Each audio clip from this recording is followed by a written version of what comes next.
Good morning, Technician 775 here. This morning we're going to be putting rice in the Food Saver bags, the narrower of the two Food Saver bags. That's not to say you can't use the wide ones, but I kind of got everything prepped a little bit. It was a disaster on my previous try here, so and it was more comical than anything. What I'm going to do is, first off, we took and measured the bag, about how long the bag was going to have to be, and we just took the measurements off of this because these right here fit just perfectly inside of a 5-gallon bucket, and we saw that on another video. Okay, it looks like about a, let me get the, about a 15-inch bag. So if you take and roll your bags out like this, or you can do it in the machine, measure the 15 inches and cut it, seal the end, double seal the ends. Okay, take your rice, put the scale I picked up from Harbor Freight. It's a model number, if I don't break it, it's a model number 95364. And I just set the bag on there and put 5 pounds of rice in it, which seems to be just about perfect amount of rice to the length of the bag, to the fitting inside of the bucket. You could probably squeeze a little bit more out, but 5 pounds is a pretty decent area to a place to start at, you could say. Okay, oxygen absorber goes inside the bag, as this isn't cheap insurance since I've got them, and they're only about 10 cents a piece. So take your Food Saver, make sure it's on the bag setting, and don't forget to put it, like I did earlier, leave it on the drawer setting and wonder why it's not working. Okay, with that, well, I use a sheet pan just to elevate the bag so it's easier instead of having to go up over the top. It's pretty much, and you can use a deeper sheet pan. This is one I just had here, just grabbed right quick, and it seems to work okay. If I'm going to do much more of this, I'll find a nicer sheet pan with maybe a little bit higher. That way I can adjust the height of the bag in proportion to the actual Food Saver machine itself, and this is not wanting to cooperate. Alrighty, so what we're going to do is lay this out just like you normally would with, sealing a regular Food Saver bag. Put a little bit of pressure on it, okay, and then I take and try to get a little bit of, I can practice your karate there, your kung fu, just to get the kind of bag flat where it's not all bulgy at the bottom, because when you stand it up it's going to be bulgy at the bottom. This way right here, it'll lay flat. Okay, so you'll see that it's actually tightened up. The bar is going from red to green. Everything's pretty much in place. It's a little bit crooked, but I think it'll be all right.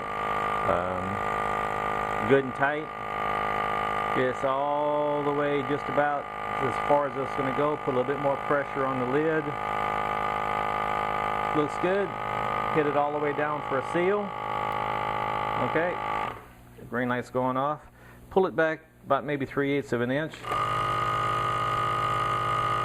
and a double seal is made.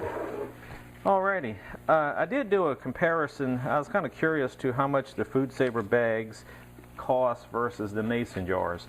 I had a wholesale, the big lots, like a Sam's Club type of place where you buy the bulk bags, and it came out to be about 40 cents per foot. So you're looking at probably about maybe 45 to 50 cents to actually seal this rice up, plus your oxygen absorber. Okay, mason jars, they run around $8 to $9 right now per case, and it's about 75 cents each. Mason jars you can reuse for different items. You can store water in them. You can do this. They are breakable. This is puncturable. So there's pros and cons on each. If you don't have mason jars, if you don't feel like fooling with them, you can do the Food Saver bags. Get you just a good clean 5-gallon bucket. You can buy them Tractor Supply. One of the ladies says she likes theirs because it's a good quality. It's got good lids to go with it. The seal's better. You can store it inside of here. Just take and put the date stored. Okay, date that you packaged it. You can put that along with your beans. Okay, and other packages of beans, and you can actually just go around the bucket and fill this thing pretty much completely up. let's see if we can get a better view of this. Probably like that's the easiest way. And you can continue to put your items in here. Just be careful. You don't not want to take and move this around too much, because those little plastic bags are durable, but they do have their limits, and they can get just a little pinhole in them, and when you do that, they'll start expanding on you.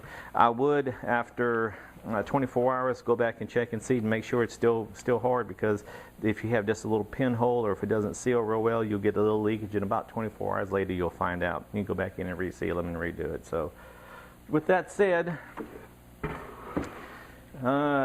I have found just a side note, I have found a little bit of moisture in the jars with the oxygen absorber. So what I did, I just took just a regular paper towel and put in there to keep any kind of moisture out, and it seems to be working fairly well.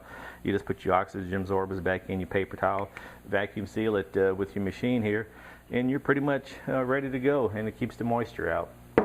Well, hope I helped you out some in that respect.